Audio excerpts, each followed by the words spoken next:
에베소서 6장 12절에서 17절 말씀을 교독하시겠습니다.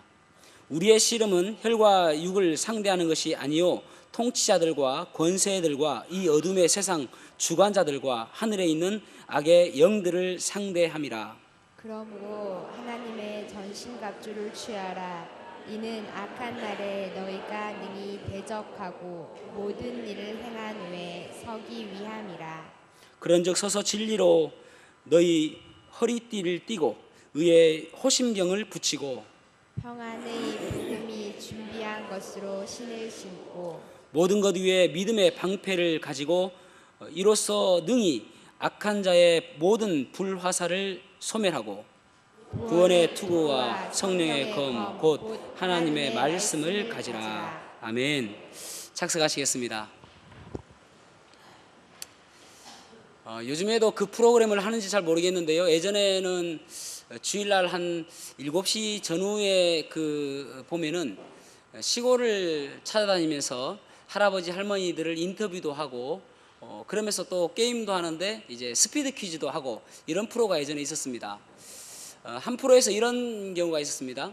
이제 할아버지가 문제를 내고 할머니가 이제 문제를 맞추는 그런 스피드 퀴즈예요. 그래서 할아버지가 문제를 뭘 냈냐면은 답이 뭐냐면 천생연분입니다. 천생연분. 여보, 우리가 처음 결혼할 때 우리 사이가 뭐였지? 이랬습니다. 그러니까 할머니가 왼수? 딱 이랬습니다. 아니 내자 우리 사이가 뭐야? 그러니까 평생 왼수. 우리의 싸움의 대상은 배우자가 아닙니다. 그래서 오늘 12절을 넣었는데 우리의 씨름은 혈과 육을 상대하는 것이 아니요 통치자들과 권세들과 또 어둠의 세상 주관자들과 하늘에 있는 악의 영들을 상대함이라. 그렇게 말씀하고 있습니다. 우리는 영적 전쟁을 하는 그런 사람들입니다. 지금도 여전히 마귀와 전쟁을 하고 있지요. 그런데 오늘 에베소서 6장에 보면은 전쟁하면서 그저 아무런 준비도 없이 가는 것이 아니라 무기를 가지고 가라. 그러면서 전신갑주에 대해서 말씀하고 있습니다. 이 하나님의 전신갑주는 다른 말로 이야기한다면은 예수 그리스도를 옷 입고 가라, 그런 말입니다. 다른 말로 이야기한다면은 복음으로 무장해라, 그런 말입니다. 그렇게 해야 승리할 수 있다라는 것이죠. 지난주에 그 예수 그리스도와 말씀이 기준이 되어지는 진리로 허리띠를 메고 그 다음에 가슴에 의의 호신경을 붙이고 그리고 신은 평안의 복음의 신을 신으라, 그렇게 말씀을 드렸죠. 오늘은 또 세 가지를 볼 텐데 첫째는 믿음의 방패입니다. 믿음의 방패를 가져야 된다. 6장 16절 말씀 보세요. 모든 것 위에 믿음의 방패를 가지고 이로써 능히 악한 자의 모든 불화살을 소멸하고. 아멘. 여기 보면은 중요한 단어가 방패라는 단어와 그리고 불화살이라는 단어입니다. 불화살을 생각해 보십시오. 예전에 제가 이제 그 최종병기 활이라는 그런 영화를 본 적이 있습니다. 활이 얼마나 위협적인지를 알 수가 있었습니다. 뭐 숨어 있는 것도 이렇게 코너링 해가지고 맞추기도 하고 그 아주 무섭더라고요. 근데 불화살이다라는 것은 또 거기에 불을 붙여가지고 쏘는다는 것입니다. 이때만 해도 총이 없었으니까 이 활이라는 것이 얼마나 그들에게 무서운 무기인지 그들은 잘 알고 있었을 것입니다. 그런데 이 아무리 무서운 불화살이라 할지라도 막을 수 있는 방패가 있는데 믿음의 방패다, 그렇게 말씀하고 있는 것입니다. 믿음이라고 이야기한다면은 믿음이 무엇인가? 제가 이제 여러 책도 보고 또 주석도 참고하고 그리고 또 인터넷 내 친구인 그 네이버에도 물어보고 그랬는데 뚜렷하게 뭐 믿음이 뭐다라고 말하기가 참 어렵게 나와 있습니다. 뭐 4가지가 있고 뭐 여러 가지가 있더라고요. 근데 저는 개인적으로 믿음이다 하면은 2가지로 생각합니다. 하나는 구원에 이르는 믿음과 하나는 삶에 필요한 믿음입니다. 구원에 이르는 믿음과 삶 속에서의 믿음, 이 2가지로 믿음을 정의할 수가 있겠죠. 뭐 물론 뭐 여러 가지 세세하게 할 수도 있겠지만은 저는 2가지를 생각합니다. 그렇다면 이 믿음, 구원에 이르는 믿음, 우리가 예를 들어서 주 예수를 믿으라 그리하면 너와 내 집이 구원을 얻으리라. 이때 믿음은 구원에 이르는 믿음입니다. 예를 들어서 요한복음 3장 16절 하나님이 세상을 이처럼 사랑하사 독생자를 주셨으니 이는 저를 믿는 자마다 멸망치 않고 영생을 얻게 하려 하심이니라 할 때 이 믿음은 구원에 필요한 믿음입니다. 그래서 우리가 예를 들어서 우리가 구원에 이르기 전에 우리의 상태가 어떠했는지를 말씀하고 있는데 그 말씀이 보면은 우리는 죄와 허물로 죽었다라고 말씀하고 있죠. 그래서 우리는 구원에 이르는 믿음이 필요하다라는 것입니다. 여러분,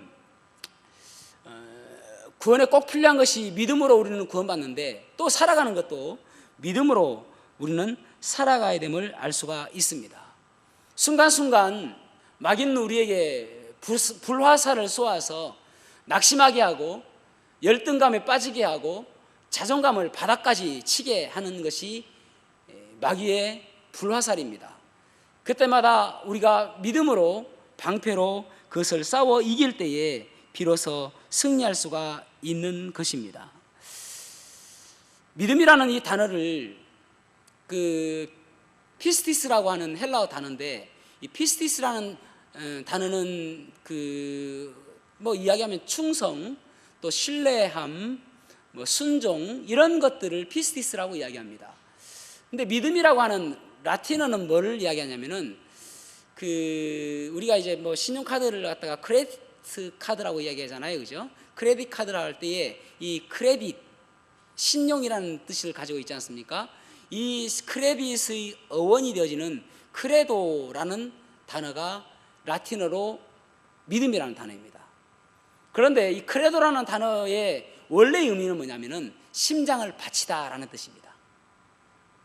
그러니까 믿는다는 것은 심장을 바치는 듯한 그런 마음으로 하는 것이 믿음입니다. 여러분, 그렇다면 한번 물어보겠습니다. 여러분, 저 믿죠? 제가 상처가 되겠습니다. 내려가야 될 정도로. 그렇다면 여러분, 제가 여러분 저를 위해서 죽을 수 있습니까? 라고 하면은 그렇게는 안 되죠. 그것은 믿는 게 아니에요. 그래서 우리가 사람이 우리의 믿음의 대상이 될 수는 없습니다. 우리의 믿음의 대상은 하나님께서 우리를 사랑하셔서 독생자 아들 예수 그리스도를 주시는 것은 마치 심장을 꺼내서 우리에게 주시듯이 그 크신 사랑 우리를 사랑하신 거잖아요. 그러기에 우리가 주님을 믿는 것입니다. 하나님을 믿는 것입니다. 그래서 우리가 하나님께서 우리에게 받은 은혜가 크기 때문에 우리도 우리의 심장을 끄집어내서 하나님을 사랑할 정도의 사랑이 되어지는 그것을 믿음이라고 이야기한다는 것입니다. 다른 말로 이야기한다면 믿는다는 것은 우리가 하나님께 올인하는 것입니다.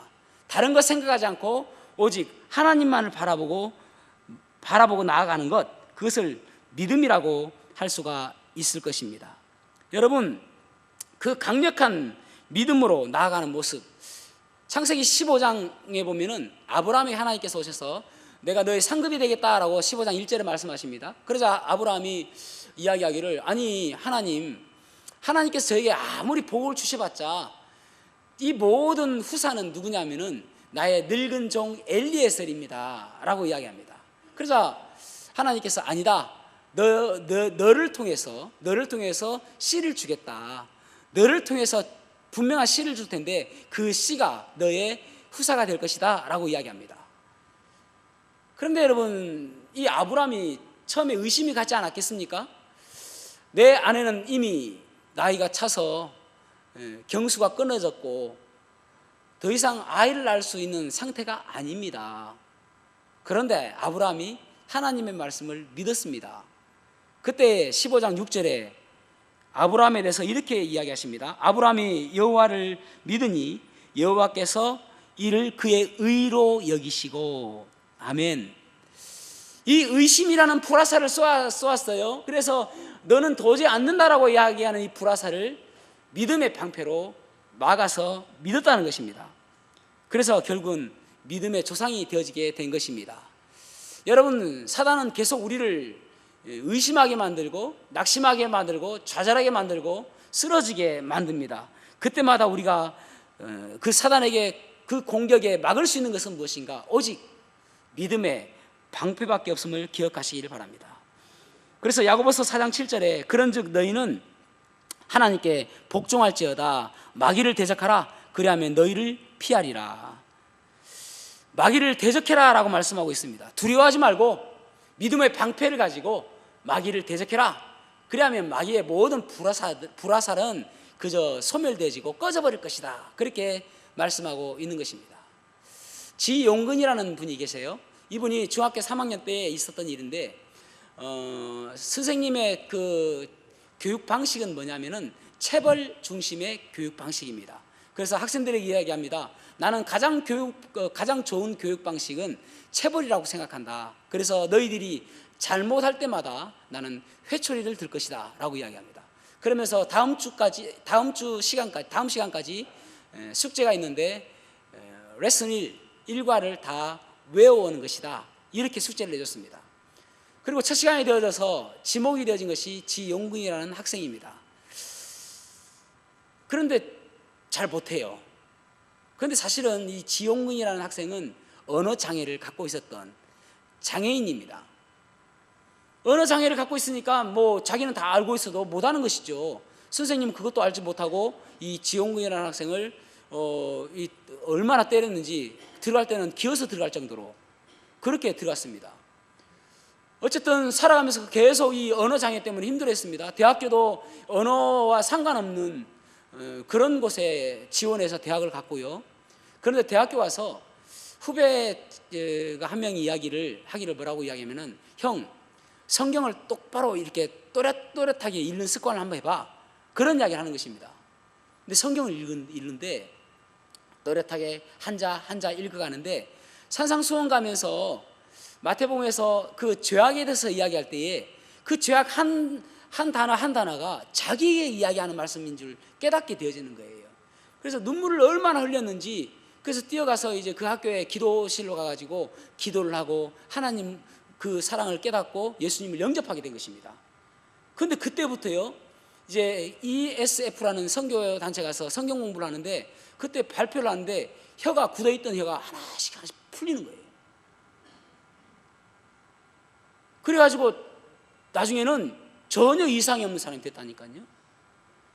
그래가지고 글로벌 리서치라는 회사도 세우고요. 우리가 잘 아는 좋은 생각의 본부장도 하고요. 놀랍게 쓰임받고 있는 사람이 되었습니다. 여러분, 사단은 계속 우리에게 주입시키죠. 너 할 수 없다. 너 그거 가지고 무엇을 하느냐. 아니, 너 그거 너무 부족하지 않느냐라고 이야기합니다. 그렇게 불화살을 쏘는단 말이죠. 그때마다 믿음의 방패를 붙들고 나가시기 바랍니다. 그때 놀라운 기적들을 우리가 체험할 수 있을 줄로 믿습니다. 하나님 우리에게 좋은 무기를 주셨는데 그것은 바로 믿음의 방패다라고 말씀하고 있는 것입니다. 두 번째로는 구원의 투구를 써라라고 말씀하고 있죠. 여기서 투구는 머리를 보호하는 것입니다. 투구를 손에 장갑으로 낀다든지 또는 뭐 신발로 신는 사람은 없을 것입니다. 머리에 투구를 쓴다는 것은 머리를 보호하는 의미를 가지고 있죠. 머리를 보호한다는 것은 우리의 생각을 다른 곳에 빼앗기지 않고 지배하는 것을 이야기합니다. 그래서 머리에 무엇을 씌우느냐 그것이 중요한 것이죠. 그런데 여기 보면은 구원의 투구를 써라 그렇게 말씀하고 있죠. 구원의 투구를 써라.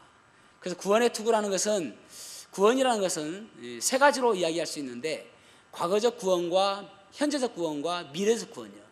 과거적 구원이라는 것은 무엇이냐면은 우리가 구원받은 그 즉시 우리는 이제 구원은 과거로 되어지는 것입니다. 지금 내가 구원받았다 하면은 그것은 조금 있으면 과거가 되어지는 것이죠. 우리가 어떤 상태였는가를 에베소서 2장 1절에서 3절에 말씀하고 있습니다. 에베소서 1장 3절에 보면은 세 번역입니다. 여러분도 전에는 허물과 죄로 죽었던 사람들입니다. 그때의 여러분은 허물과 죄 가운데서 이 세상의 풍조를 따라 살고 공중의 권세 잡은 통치자 곧 지금 불순종의 자식들 가운데서 작용하는 영을 따라 살았습니다. 우리도 모두 전에는 그들 가운데서 육신의 정욕대로 살고 육신과 마음이 원하는 대로 행했으며 나머지 사람들과 마찬가지로 날 때부터 진노의 자식이었습니다. 아멘. 우리는 죄와 허물로 죽었던 사람이라고 말씀하고 있습니다. 그래서 하나님과의 아무런 관계가 없는 그런 사람이었습니다. 그래서 살아가면서 희망도 없고 소망도 없는 그런 사람이었습니다. 그런 상태였습니다. 그런데 예수님께서 이 땅에 오심으로 인해서 우리들의 죄를 대신 지시고 십자가에 달려 돌아가심으로 인해서 우리가 죄가 허물로 죽었던 우리를 살려주셨습니다. 그래서 구원받게 되어진 것이죠. 이것이 과거적 구원입니다. 여러분들은 구원 받으셨습니까? 무척이나 중요한 이야기죠. 그 다음에 현재적 구원입니다. 현재적 구원이라는 것은 지금 내 상황 속에서 우리 주님께서 나를 구원하여 주신다는 소망을 가지고 살아가는 것입니다. 여러분, 우리의 머리에는요 여러 가지 생각들이 자리할 수 있겠죠. 우리의 인생은 담는 싸움이에요. 무엇을 담느냐의 싸움입니다. 슬픔이 있고 예를 들어서 뭐 걱정이 있다면은 더 좋은 거 담으면 슬픔과 걱정은 사라지게 되어 있습니다. 그러니까 어떤 경우에 힘들고 어려우면은 옛날에 좋았던 생각하면은 그것들을 좀 잊어버릴 수가 있지 않습니까? 그래서 무엇을 담느냐가 중요한 것이죠. 예를 들어서 음식을 할 때에 무엇을 묻혔습니다. 그러면은 좀 짜면 어떻게 합니까? 너무 짜면 버려요. 근데 조금 짜면은 설탕을 넣어서 짠맛을 좀 잊어버리게 하잖아요. 그렇죠? 여러분 그리 안 해보셨는 거 같아요. 너무 짜우면 씻든지 다시 양념을 하든지 해야 되는데 조금 짜우면은 그 상태에서 다른 맛을 추가하면은 그 맛을 좀 잃어버리게 되잖아요. 담는 싸움이거든요. 우리의 마음에 무엇을 담냐가 중요한 것이죠. 우리 머리에 무엇을 담냐가 중요하거든요. 그런데 현재적 구원은 바로 나를 구원하여 주실 것이라는 그런 믿음이에요. 여러분 소말리아에 가끔 우리의 그 어선들이 납치되지 않습니까? 그러면은 그 사람들이 며칠 돼서 풀려나지 않습니까? 그것이 구원이에요. 그 고난 가운데서 풀려나는 것이 구원이잖아요.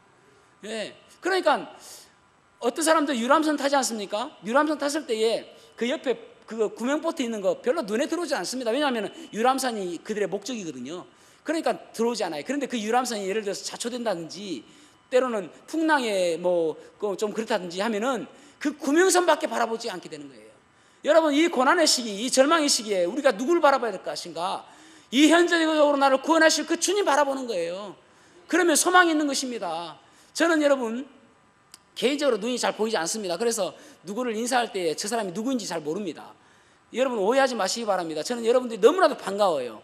그래서 여러분들이 누구인지 알게 될 때에 그 사람이었구나 생각이 들고 어떨 때는 지나고 나서 좀 미안한 마음이 있을 수가 있습니다. 어제도 제가 전도하면서 저 밑으로 갔는데 어떤 분이 저를 인사하는데 그냥 저한테 인사하는지 아닌지 몰라서 지나갔어요. 나중에 보니까 저 밑에 그 권샘내과 의사 원장님이더라고요. 지나가고 몰랐습니다. 생각하니까 그러니까 그분 같아요. 그 앞에서 그랬으니까. 어쨌든 제가 참 오해를 많이 받을 때가 있습니다. 그 눈이 좋지 않아서 때로는 말씀 보는데 너무 답답할 때도 있고요. 책 보는 것도 답답하고요. 너무나도 힘들 때가 많이 있어요. 그럼에도 불구하고 저는 하나님을 향해서 신실함이 있습니다. 왜냐하면 어제보다 오늘 더 좋았거든요. 엊그저께보다 어제가 더 좋았거든요. 그렇다면 오늘보다 내일이 더 좋을 것이라는 그런 소망이 있어요. 그래서 로마서 8장 28절 말씀처럼 우리가 알거니와 하나님을 사랑하는 자 곧 그 뜻대로 부르심을 입은 자들에게는 모든 것이 합력하여 선을 이루느니라. 그 말씀을 생각할 때에 소망이 있습니다. 지금 내가 잘 보이지 않고 어렵다 할지라도 하나님께서 나에게 무엇을 주실지 기대하는 마음이 있어요.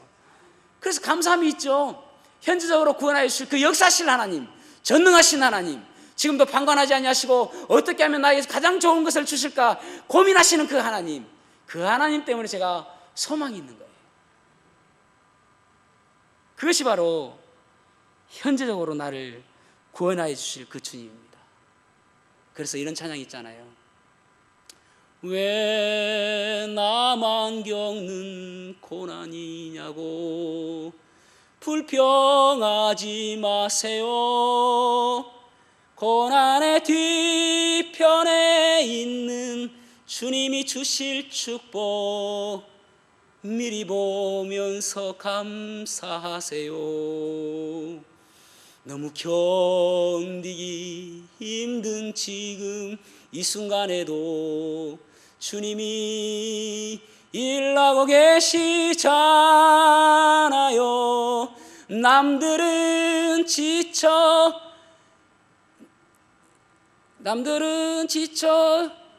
앉아 있을지라도 당신만은 일어서세요. 힘을 내세요. 힘을 내세요. 주님이 손잡고 계시잖아요.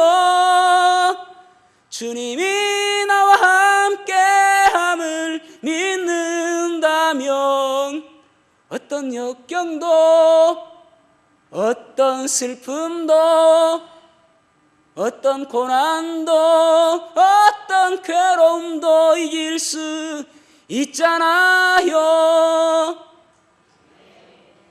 지금의 어떤 어려움이 있고, 어떤 고난이 있을지라도, 어떤 역경이 있을지라도 그 구원해 주실 그 하나님, 그 주님 바라보고 우리의 구원의 투구, 내 생각을 자리하게 되어질 때에 소망 가운데 살 수가 있는 것입니다. 미래적 구원은 무엇인가? 에베소 2장 4절에서 6절 세 번역 보시겠습니다. 그러나 하나님은 자비가 넘치는 분이셔서 우리를 사랑하신 그 크신 사랑으로 말미암아 범죄로 죽은 우리를 그리스도와 함께 살려주셨습니다. 여러분은 은혜로 구원을 얻었습니다. 하나님께서 그리스도 예수 안에서 우리를 그분과 함께 살리시고 하늘에 함께 앉게 해 주셨습니다. 데살로니가서 5장 8절에도 우리는 낮에 속하였으니 정신을 차리고 믿음과 사랑의 호심경을 붙이고 구원의 소망의 투구, 뭐라고요? 구원의 소망의 투구를 쓰자. 우리에게 구원의 소망이 있습니다. 그 소망이라는 것은 먼 훗날에 우리 주님 앞에 서는 천국의 소망입니다. 닻을 내린 배가 견고하게 서 있는 것처럼 우리가 그 구원의 소망을 가지고 살아갈 때에 세상의 풍파와 역경 가운데서도 흔들리지 아니하는 믿음이 있을 줄로 믿습니다. 그런 믿음으로 살아가야 되죠. 여러분, 우리가 보통 어떤 분이 돌아가시면은 충청도 사람은 가슈 그런데요. 근데 돌아가셨습니다라고 한다는 것은 어딘가 돌아갔다는 말씀 아닙니까? 돌아갈 준비하고 있습니까? 그 천국의 소망을 가지고 있냐는 것이죠. 그 연어를 우리가 잘 알고 있지 않습니까? 연어의 특징 가운데 하나가 회귀 본능입니다. 다시 돌아온다는 거예요. 그래서 원래 연어는 어렸을 때는 민물에서 자랍니다. 그래서 점점 자라면은 바닷가로 가서 그 세찬 파도와 바다의 그 짠물을 먹으면서 자랍니다. 그리고 산란기가 되어지면은 자기가 자랐던 다시 그 민물로 다시 돌아와서 그곳에서 산란을 합니다. 알을 낳는다는 것이죠. 그래서 어떤 어류학자가 정말 다시 회귀하는가 이것을 연구하기 위해서 원래 어르신들이 좋아하는 폭포 어디 아시죠? 나이아가라 폭포. 그 어르신들이 좋아하는 그 폭포에는 연어가 살지 않는다고 합니다. 그래서 미시시피 그 강에서 그 연어를 잡아다가 어르신 폭포 있죠? 그 폭포 위쪽에 풀어놓은 거예요. 다시 돌아오는가. 그래서 이 연어들이 잘 자라면서 이제 바다로 내려갑니다. 내려가기는 쉽죠. 왜냐하면 폭포로 떨어지면 되니까. 그래서 이제 대서양으로 넘어가서 바다에서 자랍니다. 3년 내지 4년 지나면 다시 돌아온대요. 그때 되면 산란할 때니까. 그래 돌아오는데 진짜 이 연어가 그 나이아가라 폭포에서 올라가면서 떨어지고 해가지고 이 주둥이가 피가 나는데도 계속 올라가는 거예요. 결국은 그 세찬 나이아가라 폭포, 그 높이가 얼마나 높습니까? 그 폭포를 뚫어서 올라가가지고 그 위에 민물까지 올라가더라는 거예요. 그래서 거기에서 산란을 하더라는 것입니다. 그 끝까지 가고 싶어하는 그 회귀 본능, 그게 있는 것이죠. 여러분, 우리가 이 천국의 소망이 있으면은 그 어떤 경우에도 두렵지 않냐고 소망 가운데 살 소망이 있는 것이죠. 어떤 할머니가 그랬다는 것입니다. 평생을 콩나물 장사하면서 자기의 자녀들을 키웠어요. 그러니까 이제 그 자녀들이 나이가 자꾸 연로해지시니까 어머니에게, 어머니 이제 좀 나이도 드시고 하셨으니까 남들 보기도 그러니까 좀 좋은 집에서 사시면 좋을 것 같습니다. 저희들이 좋은 집을 마련해 드리겠습니다 라고 한 거예요. 그러니까 이 엄마가 하는 이야기가, 그래 너희들이 그렇게 부탁을 하니까 그래 내가 좋은 집에 갈게. 그런데 내가 원하는 대로 좀 지어줘. 문은 진주로 12개를 짓고 들어가는 현관 쪽에는 그래도 뭐 금으로 다 할 수는 없지만은 도금이라도 금으로 좀 도금해줘. 그러면 내가 그 집 가서 살게. 그러니까 아니 어머니 세상에 그런 집이 어디 있습니까? 그러니까 이 엄마가 하는 이야기가, 나는 이미 분양받았다. 나는 이미 분양받았어. 나 죽으면 극국 가는데 그보다 더 좋은 집이 어디 있느냐. 그렇게 이야기하더라는 것입니다. 여러분 천국에 소망이 있으십니까? 그 소망으로 살아가시기 바랍니다. 지금은 어렵기도 하고 힘들기도 하죠. 그럼에도 불구하고 우리에게 미래적 구원, 언젠가는 우리를 구원해 주실 그 천국의 소망을 가지고 살아가는 저와 여러분이 되기를 주님의 이름으로 축복합니다. 세 번째로는 성령의 검입니다. 성령의 검은 곧 하나님의 말씀이라고 말씀하고 있습니다. 성령의 검에 대해서 이 말씀이라고 이야기하고 있는데, 말씀은 그 원어에 보면은 말씀이라고 할 때에 두 가지를 씁니다. 하나는 로고스라는 것을 말씀으로 번역을 하고요, 우리나라 말로 번역할 때에. 또 레마라고 하는 것을 또 이제 우리 한글로는 말씀이라고 번역합니다. 그러니까 로고스도 말씀이고 레마도 말씀인데, 이 차이가 무엇인가 하면은, 로고스는 성경이 기록된 이 기록된 활자, 이 하나님 말씀, 이것을 말씀이라고 이야기한다면은, 레마는 우리의 살아가면서 그 말씀이 내 삶과 연관되어지고 내 삶 속에서 적용되어지는 말씀, 이것을 레마라고 이야기합니다. 그러니까 우리가 수도 없이 말씀을 많이 듣지 않습니까? 지금도 우리가 말씀을 듣지 않습니까? 그런데 이 말씀을 통해서 내가 내 삶 속에서 힘을 얻고 소망을 얻을 때, 그때 그것이 내 속에서 레마의 말씀으로 받아들여지게 되는 것입니다. 때로는 설교 말씀을 통해서, 때로는 큐티를 통해서, 때로는 성경 말씀을 내가 읽으면서, 어떨 때는 그 말씀이 이 말씀은 나에게 하시는 말씀이구나 할 때에 그것이 레마의 말씀으로 받아들여진다는 것입니다. 1189장의 말씀이 있는데 이 말씀이 다 내 말씀으로 받아들이면 얼마나 좋겠습니까? 그런데 어떤 사람은 한 말씀도 받아들이지 않는 말씀이 있는 것이죠. 그냥 이 로고스의 말씀으로, 하나님의 말씀으로 받아들인 것이죠. 어떤 사람은 여호수아에 보면은 담대해라, 두려워하지 말고 담대해라, 내가 모세와 함께 있었던 같이 내가 너와 함께 하겠다라는 말씀은 여호수아에게 준 말씀입니다. 근데 그 말씀을 받으면서 맞다, 하나님께서 나와 함께 하시는구나, 소망을 얻을 때 그것이 내게 레마의 말씀으로 받아들여지게 되는 것입니다. 때로는 힘들고 어렵고 염려스러울 때에 이사야 41장 10절 말씀을 통해서 두려워 말라, 내가 너와 함께함이니라, 놀라지 말라, 나는 내 하나님이 됨이니라, 참으로 너를 도와주라, 참으로 나의 의로운 오른손으로 너를 붙들리라 하는 이 말씀을 바라보면서 맞다, 두려워하지 말자, 하나님의 오른손이 나를 도와주겠다 하셨으니까 힘을 내자 라고 할 때, 그때 그 말씀이 나에게 레마의 말씀으로 받아들여지게 된다는 것입니다. 그래서 히브리서 4장 11절에 보면은 하나님의 말씀은 살았고 운동력이 있어 좌우의 날선 어떤 것보다도 예리하여 혼과 영과 및 관절과 골수를 찔러 쪼개기까지 하며 모든 사람의 생각과 뜻을 판단하신다, 그렇게 말씀하고 있습니다. 그런데 이 말씀이 아주 예리하다라고 말씀하고 있는데, 이 예리하다는 이 말씀이 결국은 레마의 말씀으로 내 삶 속에서 역사해야 예리한 말씀이 되는 것이죠. 어떤 사람은 하나님의 말씀이 둔탁하고 그저 아무런 역사도 못하는 그런 말씀이 될 수도 있습니다. 똑같은 말씀임에도 불구하고 그 말씀이 내 삶 속에서 역사하는 말씀이 되기 위해서는 내 삶에 적용하고 그렇게 살아가는 것이죠. 여러분, 많은 사람들이 이야기하지 않습니까? 사람 변하기 어렵다, 사람 변하기 어렵다라고 이야기하잖아요. 그런데 변하지 않는 이유가 무엇입니까? 말씀이 내 삶 속에서 역사하지 않으니까, 말씀이 내 삶 속에서 작용하지 못하니까, 그러니까 내가 변하지 않는 것이죠. 말씀이 내 삶 속에서 역사하게 되어지면은 우리가 성도들을 사랑하고 성도들을 내 형제로 여기고, 그렇게 어떻게 안 됩니까? 말씀이 역사하니까요. 근데 역사하지 않으니까 서로가 미워하게 되어지고 적처럼 싸우고 그런 거 아닙니까? 변하지 않는 이유가 말씀에 문제가 있는 것이 아니라 내 삶에 문제가 있는 것이죠. 나에게 받아들이는 게 문제가 있는 것이죠.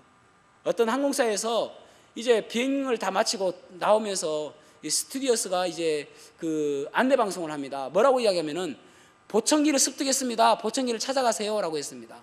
근데 내리는데 아무도 안 찾아가는 거예요. 왜요? 안 들리거든. 아무리 많은 말씀이 선포된다 할지라도 내 귀에 들리지 않고 내 삶에 역사하지 않으면은 그 말씀은 그저 로고스, 하나님 기록된 말씀으로만 남아있는 거예요. 말씀이 내 삶 속에 역사하고 내 마음에 잘 박히고 내 마음에 잘 새겨질 때에 비로소 그 말씀을 통해서 내가 변화되어지고 내 삶 속에서 하나님의 말씀이 역사하게 되어지게 되는 것이죠. 그런 말씀이 되어야 되는 것이죠. 새는요, 새는 10일 못 먹으면 죽는답니다. 개는 20일 못 먹으면 죽습니다. 사람은 개보다 좀 못해요. 15일 못 먹으면 죽습니다. 근데 사람들이 아니 뭐 40일 금식 기도는요, 물 먹었잖아요. 아무것도 안 먹으면. 그래서 금식 기도할 때 반드시 뭘 먹으면서 해야 됩니다.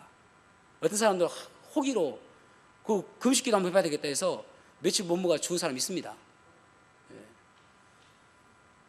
정치인들도 뭐 못 먹은 사람 막 오래 안 먹은 사람 있잖아요. 뒤로 다 먹어요. 그러니까 살아있는 거예요. 근데요, 거북이는 500일을 못 먹어도 안 죽는데요. 500일을 안 먹어도. 그런데 거북이가 살 수 있는 비결이 무엇인가 하면 안 움직인대요. 눈만 껍벅하고 안 움직여요. 그래서 500일을 산답니다. 여러분, 우리는 하나님 말씀을 양식이라고 이야기합니다. 기도는 호흡이라고 이야기하고요. 그런데도 불구하고 호흡하지 않고 하나님 말씀을 먹지도 않음에도 불구하고 500일이 뭡니까? 5000일을 사는 사람도 있어요. 그런 사람은 뭐라고 이야기하는지 아십니까? 거북이 그리스도인. 혹시 다가 그렇지 않나요? 하나님 말씀을 그저 기록된 말씀처럼. 그래서 어떤 사람들은 참 교회를 열심히 다님에도 불구하고 구원받지 못하는 사람들이 있습니다. 그런 사람들이 하나님 말씀을 레마의 말씀으로 받아들이지 못하기 때문에 그렇습니다. 사랑하는 성도 여러분, 여기 성령의 검이라고 하는 이유가 무엇인지 아십니까? 이것은 예리한 공격 도구인 것입니다. 사탄이 공격할 때마다 이 예리한 도구로 사탄을 물리칠 수 있는, 대부분 보면은 방어 기구지 않습니까? 그런데 성령의 검은 싸워서 공격할 수 있는 우리의 무기인 것입니다. 그래서 말씀이 내 삶 속에 역사해야 돼요. 그래야 그 말씀을 통해서 내가 살아갈 수가 있는 것입니다. 영적인 무장, 믿음의 방패, 구원의 투구, 또 성령의 검을 가지고 날마다 승리하는 저와 여러분이 되기를 주님의 이름으로 축복합니다. 기도하시겠습니다.